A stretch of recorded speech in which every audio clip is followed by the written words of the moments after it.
So why does the absolute most beautiful, perfect football not always guarantee a win when it actually matters most?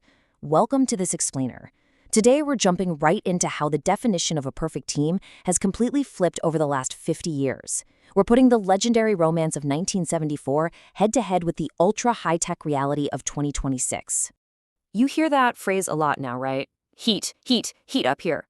The rhythm of the modern game is just relentless. Back in 1974, the Dutch introduced the world to total football, but it was West Germany who actually took the trophy. Now, looking at 2026, total data is the new tactical revolution. We are looking at a massive, game-changing shift from pure human intuition to cold, calculated optimization. Section 1, 1974, the beautiful heartbreak. Now, that 1974 era was entirely defined by total football.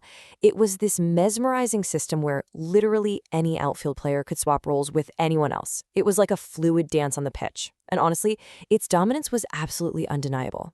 I mean, picture this. In the 1974 final, Johan Cruyff smashed in a penalty in literally the second minute. At the time, that was the earliest goal ever recorded in a World Cup final.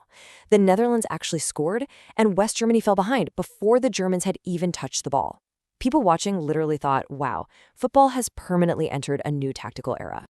But here's the kicker. Despite that absolute dream start, the Netherlands ended up losing that final 2-1. West Germany weathered the storm, they fought back, and they lifted the trophy right there at home in the Olympiastadion in Munich. It was this truly heartbreaking moment that proved, well, beauty definitely doesn't always equal victory.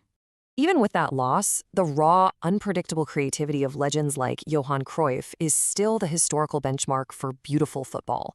I mean, this is the tournament that gave us the iconic Cruyff turn during a group match against Sweden. Just a single, entirely unpredictable flick of the heel that left defenders completely stranded. It perfectly symbolizes exactly why that '74 Dutch squad is universally loved to this day. Section 2, 1974, Echoes in 2026. Fast forward to today, and it's wild, because we're actually seeing major historical echoes of that '74 tournament showing up for 2026. Nations like Haiti and DR Congo are qualifying for the world stage for the very first time since 1974. And back then, DR Congo actually competed as Zaire. That instantly brings back memories of the wild, unpredictable '70s. Like, remember when Zaire defender Mwepu Olunga famously ran out of the defensive wall and just booted a Brazilian free kick away before it was even taken? A totally bizarre, hilarious act of protest. And we're also seeing the ghosts of 1974 in the stats of the heavyweights. Check this out. The Netherlands has famously never won the trophy, right? But they hold a completely perfect head-to-head record against two-time champions Uruguay across their World Cup meetings. They won 2-0 back in '74 and then pulled off a thrilling 3-2 victory much later in the 2010 semifinals. Section 3, 2026, the data revolution. So how exactly has the game evolved since those days? Well, analysts today firmly believe that 2026 players are physically superior to those 1974 legends, and it's entirely due to modern recovery science. There's this huge sense of urgency right now. Germany 2026, led by veteran Manuel Neuer, is trying to find that exact same clinical edge that won them the '74 title. But they aren't just banking on playing beautiful football anymore. They're heavily relying on hard science and systems to reclaim their spot at the top. To actually find that edge, elite teams today are tracking an absolutely unfathomable amount of data.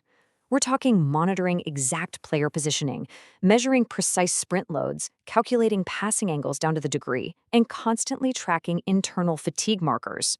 It's crazy.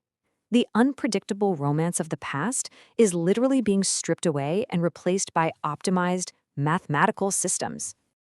But you have to ask yourself, what is the ultimate result of tracking all these sprint loads and passing angles?